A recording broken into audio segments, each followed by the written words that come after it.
So there's a list of readings that we have here in the from the Torah that was normally spoken on Yom Kippur. I picked one, which is Leviticus chapter 18, verses 1 to 30. So we'll read it. And Yeshua spoke unto Moses, saying, Speak unto the children of Israel, and say to them, I am the eternal your God. After the doings of the land of Egypt wherein you dwelt, you shall not do. And after the doings of the land of Canaan, whither I bring you, shall you not do. Neither shall you walk in their statutes. Mine ordinance shall you do, and my statutes shall you keep, to walk therein. I am Jehovah your God, and you shall therefore keep my statutes and my ordinances, which if a man do, he shall live by them. I am the eternal God. None of you shall approach to any of that is near of kin to him, to uncover their nakedness. I am the eternal. The nakedness of your father and the nakedness of your mother you shall not uncover. She is your mother, and you shall not uncover her nakedness. There's a lot of nakedness in this one, guys. The nakedness of thy father's wife shalt thou not uncover. It is thy father's nakedness. The nakedness of thy sister, the daughter, and of thy father, or of the daughter of thy mother, whether born at home or born abroad, even their nakedness you shall not uncover. The nakedness of the son's daughter, nor of the daughter's daughter, or even their nakedness shall you not uncover, for theirs is their own nakedness. The nakedness of the father's wife's daughter, begotten of thy father, she is thy sister. Thou shalt not uncover her nakedness. You shall not uncover the nakedness of the father's sister. She is your father's near kinswoman.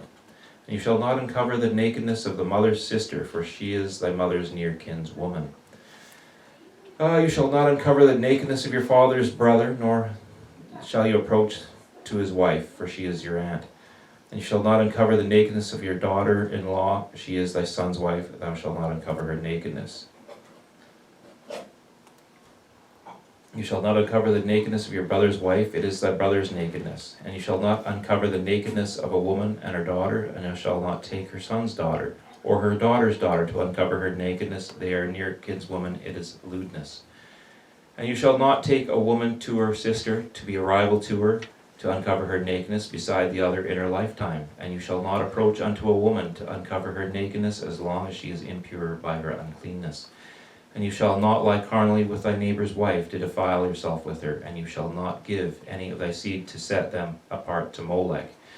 Neither shall you profane the name of thy God. I am Yahweh. And you shall not lie with mankind, as with womankind. It is an abomination. And you shall not lie with any beast to defile yourself therewith. Neither shall any woman stand before a beast to lie down thereto. It is perversion.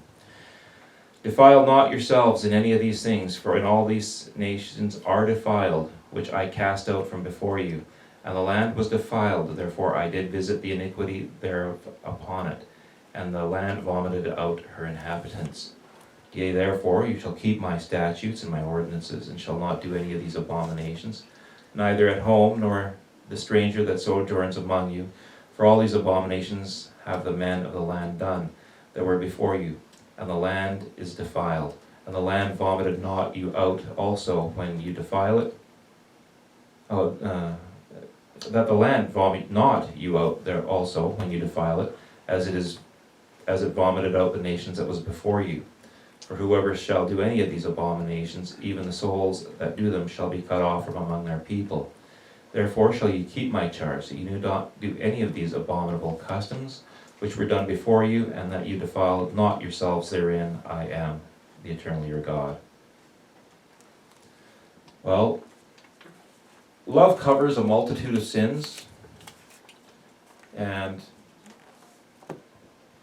one lesson we can learn from this, because it's talking about nakedness, are we covering one another's sins? Are we covering one another with love?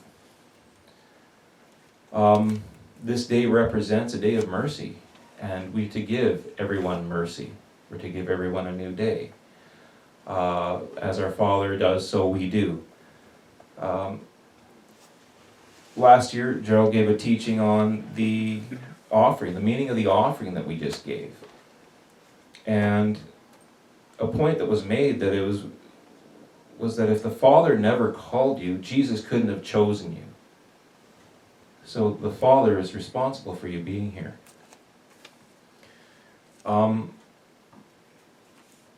So in that lesson, let's give each other a new day. That's where forgiveness comes in.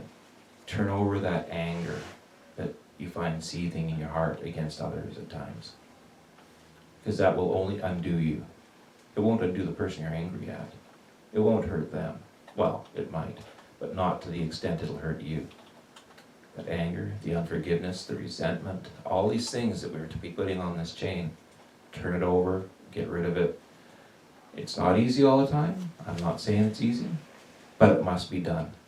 You have to do it. It's not really a choice. Our righteous judge is on our side. And that's important in remembering. When turning stuff over, we're giving it to Yeshua for him to deal with it and bring the vengeance he wants brought, or the recompense that has to be delivered, he can bring, he can deliver it. It is not your job. Turn over the past, turn over the hurt, turn over the history, turn it all over and get rid of it. It is not yours. Yeshua paid for it. He died for you. By claiming it and by maintaining anger, by maintaining unforgiveness, mercilessness, that is outright theft from Yeshua for something that he paid for. It's not yours. Another point that's made is that the blood of Yeshua is on the mercy seat. And without that blood there is no mercy. And that blood is also a shield against all of Satan's attacks. And we just heard that there's going to be a covering. This day brings a covering for you. Well, part of that covering is the blood. That blood is your covering. And it blocks everything that Satan can bring against you. There is nothing that's coming against you that Satan's bringing that Jesus can't block. The problem comes in is when we open the door to that attack. And that's where I've examined myself, and I've thought, I'm under attack in the heart, or under attack here in this organ, that organ. Well, those are all things that results of things that I've done or said, or an impurity in my heart that's existed that's caused that to happen. We know the devil's going to be attacking all the time. He just is, and it's going to get worse in this world. It's not going to get better right away. It will ultimately when Jesus returns, but in the meantime, hell's on a rampage. And I've had warnings given to me where there's immense change coming very quickly, very fast. It's not 10, 20 years away like some like to say. It's not. It's close. But the world's already at war. It's already happening now. And it's going to get worse.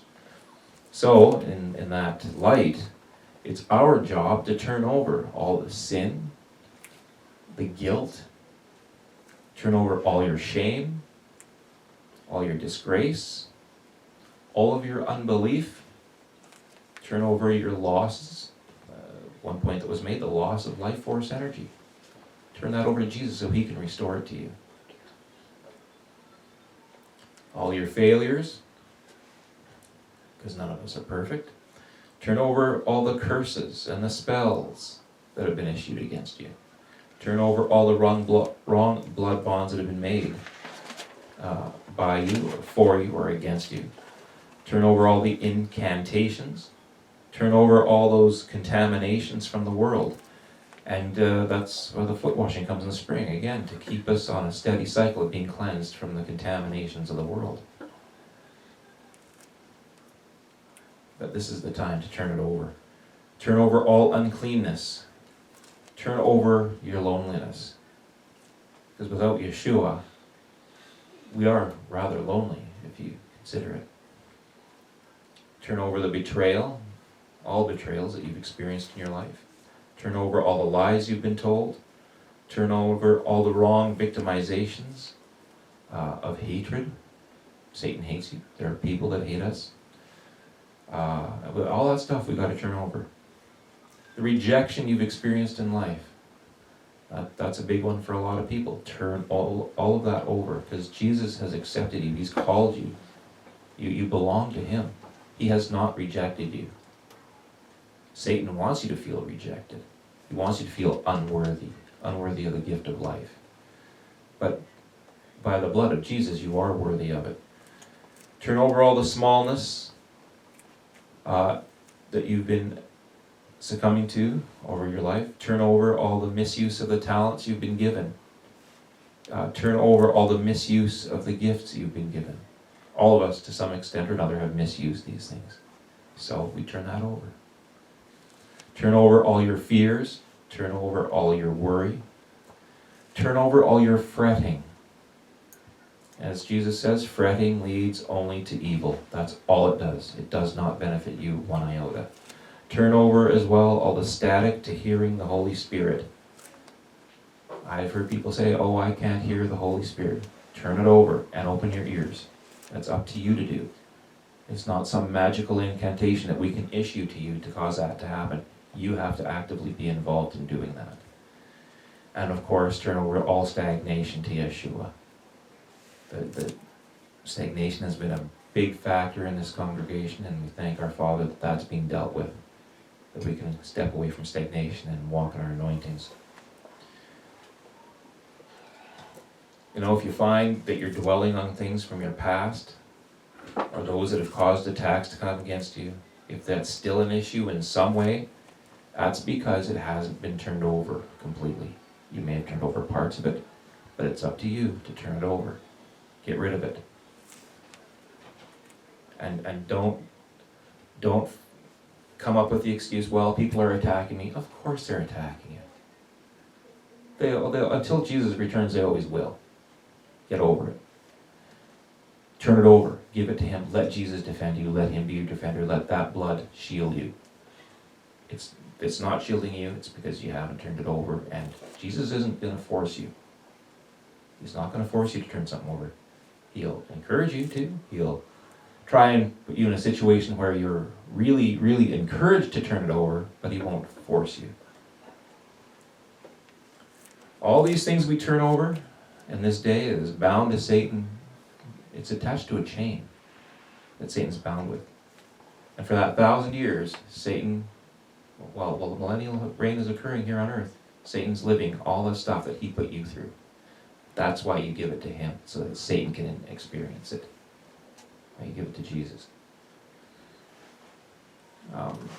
I guess maybe one reason why people don't want to turn stuff over is they don't want Satan to experience what they experienced by his hand. I guess that's the only reasoning I can come up with on that one. They want to protect Satan. Demons are going to try and protect Satan. And if you're entertaining demons, you're trying to ultimately protect Satan. So get rid of it, turn it over, don't keep it. It's not yours. With Satan gone, provision, prosperity, peace, and security is ours in belonging to the family of God. Who wants provision? 2 people, 3 people, 4, okay. Who wants prosperity? Some people do. Who wants peace? About half the congregation. No, most people do, okay. Security. Who wants security in belonging to the family of God? Yeah. See, Yeshua has never left us nor forsaken us in our growth to sonship. He's always here. He's always with you, encouraging you, to help you, to deliver you. See, we don't have to listen to Satan. We don't have to be angry. We don't have to be unforgiving. We don't have to do those things. That's a choice we make. Jesus is right here. The Prince of Peace is standing right by our side, saying, walk in peace. This is the way. Go in it.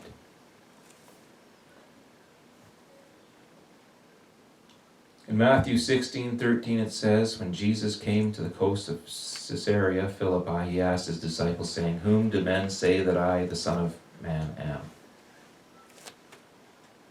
They said, some say you're John the Baptist, some say Elias, and others Jeremiah, or one of the prophets. But he said to them, whom do you say that I am? So who do you say Jesus is? Who is Jesus? God. Son of man. Son of God. Almighty God. The Son of the living God. Right. Does anyone dispute that? Jerry, don't raise your hand. No. Sorry. Oh, sorry, I thought you were raising your hand there for a I'm second. having turnover being picked on today. That's right. This is pick on Jerry today. That's okay. I'm sure my day will come and we'll have our day. Anyway, I'm glad you're a good sport. Sorry, next week will be Jody. Sorry, just a heads up there, Jody. Anyway, yeah, Simon Peter answered, said, "You are Christ, the Son of the living God." And Jesus answered and said to him, "Blessed are you, Simon Bar-Jonah, for flesh and blood has not revealed it to you, but our Father which is in heaven, my Father which is in heaven." So if you can confess that Jesus is the Son of God, that is a sign to you that God has revealed something to you. You can receive from God. There are lots out there that say Jesus isn't the way. Well, and he hasn't. They've been kept in darkness. They haven't had that revelation. But you've received it. Jesus said to him, "Blessed are you." Of course, I read that. "And I say also unto you that you are Peter. And upon this rock I will build my church, and the gates of hell shall not prevail against it." Now, a lot of people say it's Peter is the rock. But yes, Peter means rocky or rock or whatever, but also it's this revelation that the church is being built on. The revelation that Yeshua is the Son of God is the revelation, is the rock that the foundation of the church is being established with. And by you being given that revelation, does the Bible not say you are being made pillars in the temple of God? He's making you all pillars. He says, and there's also a reference of you being a stone held in the hand of God, right? A precious stone. So that's a stone is a rock. So we've all, to some extent or another, been given that honor of being a rock that the church is being built upon. Being a pillar is made out of rock. "I will also give unto you the keys of the kingdom, and whatever you shall bind on earth shall be bound in heaven, and whatever you shall loose on earth shall be loosed in heaven." We've been given, through Jesus, through Yeshua, all authority in heaven and on earth. Jesus says, "I have it. What I have is yours, and what you have is mine." We're making an exchange. We give him our problems, we give him our anger, we give him our frustrations, our upset. This whole list I just went through, we give that all to him, and in turn he gives us authority. He gives us power. He gives us Jerry. He gives us... See, there's a blessing for you, Jerry. He's giving I you receive that. trying to build you up a little bit here, But, and each one of us are a blessing to one another. He's given us each other. It's actually not really a joke. It's actually true. We're all given to one another to support one another, to help each other grow. Two or three, but a threefold cord is not easily broken. Well, when you have 30 people together in agreement, how easily is that broken? When you have all of us together in agreement on something, and we've prayed and we've seen immense change through prayer. Over and over and over again we've seen it. There should be no doubt in anyone's mind at this point that our prayers render results. We've seen people healed, miraculous healing. We've seen weather change. We've seen an end brought to evil in certain areas. We're bringing down strongholds. These are all things that we can look and say, wow, Yeshua's fighting for us. We speak, he listens, and he moves. That's an honor. That's something we have to acknowledge and recognize.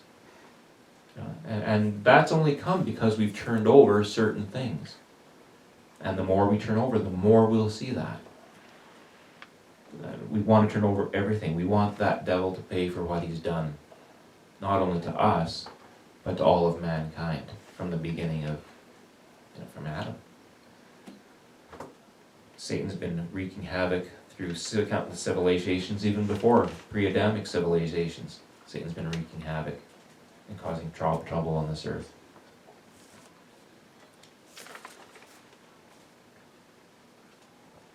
So this is the revelation, which is the rock of understanding upon which Jesus will build his church, that the gates of hell will not prevail against us. Mark 15:16 informs us that you are the one that has to declare it. If you cannot declare it or understand it, it has not been revealed. And this is the holy day that we draw nearest to our Father. And this is why all hindrances must be released and turned over. Remember, the Father cannot come near you when you're full of sin. You'll be destroyed. The sin will drag you down and wreck you. We have to be willing to turn it all over and release it. Because we will stand before God face to face someday, and we can't have any of the stuff that we're holding on to now affecting us. We can't be. It's just a fact. That's, unless you want to be destroyed, I guess, but I don't think anyone here wants that. But all these things will be bound to Satan, and he will bear the weight of all that he's done, and all that he's caused us to do. He's going to bear it. Revelation 20 verse 1 says, "And I saw an angel come down from heaven, having the key of the bottomless pit, and a great chain in his hand." That chain is the one we're building right now. "And he laid hold on the dragon, that old serpent, which is the devil and Satan, and bound him 1,000 years, and cast him into the bottomless pit, and shut him up, and set a seal upon him, that he should deceive the nations no more, till 1,000 years should be fulfilled. After that he must be loosed a little season." And he will be. He'll be tempting the world again for a little bit. But then that chain is reintroduced, and then he's bound for all eternity. Even the memory of him will fade. Can you imagine going forward 1 billion years from now, the memory of Satan gone, the lessons we've learned, the things we've established in our lives will be remembered, but the memory of the sins, the memory of him, his influence, his demons, all their memory gone. That is something to think about and meditate on. He's established his future through his sin, just like we establish our future through our actions. And we're establishing our future right now by laying down all of our stuff, all the sins, all the pains, all that. We're establishing a future of prosperity. And just because it doesn't come in 10 seconds doesn't mean it's not coming. It is. It's coming. And God has been waiting 6,000 years for you to show up, and actually he's been waiting for you since the foundation of the universe, which is billions of years. Talk about patience. Just to know he's going to die for you. Right? And yeah, and like just think, in 4.5 billion years, or 16 billion years, or whatever it was, I'm going to have to die for them. He knew what was coming, because he saw us from the foundation of the earth, from the foundation of the creation, actually. So that's what I have for you. An encouragement to turn over everything that's hindering you, an encouragement to not let go of the future that God has for you, because it's coming. Don't hang on to the garbage that happened to you 10, 20 years ago. Get rid of it. Who cares? I don't. What happened to me 10, 20 years ago, I don't care about anymore. What happened to you 10, 20 years ago, you shouldn't care about. Get rid of it. No one cares, because we got a future that's bright. So focus on that. Quit focusing on your past, focus on your future. That's where it's at. Thank you.